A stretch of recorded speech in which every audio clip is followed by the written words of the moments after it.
السلام علیکم ورحمۃ اللہ وبرکاتہ۔ عزیز دوستوں، ساتھیوں، موجودہ حالات کے پس منظر میں کچھ لوگوں کو اپنی کچھ بات پہنچانا چاہتا ہوں۔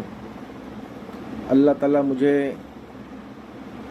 صحیح الفاظ کی ادائیگی کی توفیق دے، اور جو مقصد جس نیت سے میں کرنے کی کوشش کر رہا ہوں، اللہ آپ کے لیے میرے لیے اس میں آسانی فرمائے۔ احمد ندیم صاحب کے کچھ اشعار ہیں جس سے میں اپنی بات شروع کرتا ہوں۔ میں کسی شخص سے بیزار نہیں ہو سکتا، میں کسی شخص سے بیزار نہیں ہو سکتا، ایک ذرہ بھی تو بیکار نہیں ہو سکتا۔ اس قدر پیار ہے انسان کی خطاؤں سے مجھے کہ فرشتہ میرا معیار نہیں ہو سکتا۔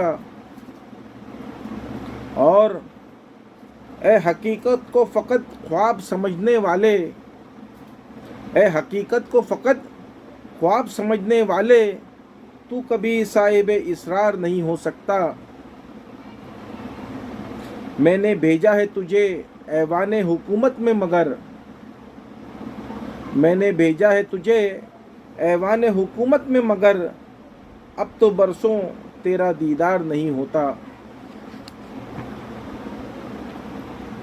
بعض جس کو ہم لوگ شاہین بھی کہتے ہیں، جو چیل کی مثل ہے، جس کی اڑان بہت اونچی ہوتی ہے، علامہ اقبال اکثر شاہین کا خطاب کیا کرتے تھے مجاہدین کے لیے۔ میں اس کے بارے میں کچھ بات مجھے پتہ چلی۔ دیکھیے، بہت کام کی چیز ہے، یوٹیوب ہے، فیس بک ہے، بہت ساری کام کی چیزیں، اگر آپ اس سے حاصل کرنا چاہیں تو آپ کو ملے گی۔ مجھے بہت کام کی بات لگی ہے، میں سوچا آپ کے سامنے اس کو پیش کر دوں، اللہ آپ کے سمجھ میں آ جائے اور آپ اپنی اولادوں کی پرورش اسی طرح کریں، انشاءاللہ آپ کو فائدہ ہوگا۔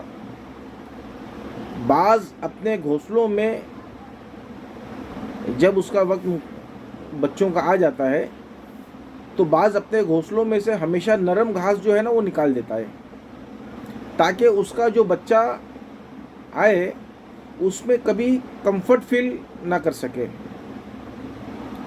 کیونکہ اگر وہ گھونسلے میں کمفرٹیبل ہو گیا تو وہ وہیں رہنا پسند کرے گا، کیونکہ جو فطرت ہے وہ کمفرٹ پسند ہے، انسان تو اس میں زیادہ ملوث ہے۔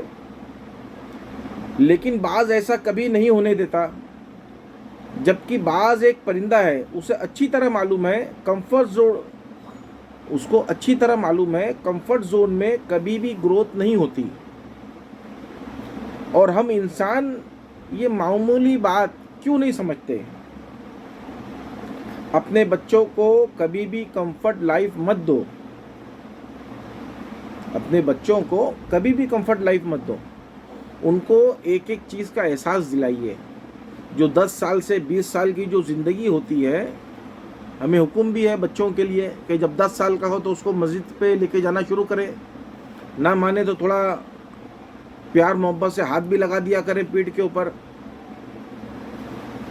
تو جو تربیت کا دور جو شروع ہوتا ہے نا، وہ اصل جو ہے 10 سال سے شروع ہوتا ہے، اور 20 سال بہت نازک دور ہوتا ہے۔ یہ 10 سال اس میں بچہ اور بنتا اور بگڑتا ہے۔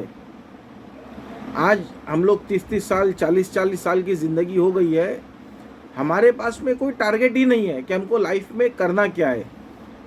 بس جونیئر میں نرسری میں بچہ جا رہا ہے، ہم نے جونیئر نرسری فرسٹ سے ہی اس کی بیچاری کی ٹیوشن لگا دی ہے، ایک کندھے پہ بوجھ اٹھا رہا ہے، بیگ لے کے جا رہا ہے، اسکول سے آ رہا ہے، مطلب اس کو ایسا لگا دیا ہے کہ کوئی حد نہیں۔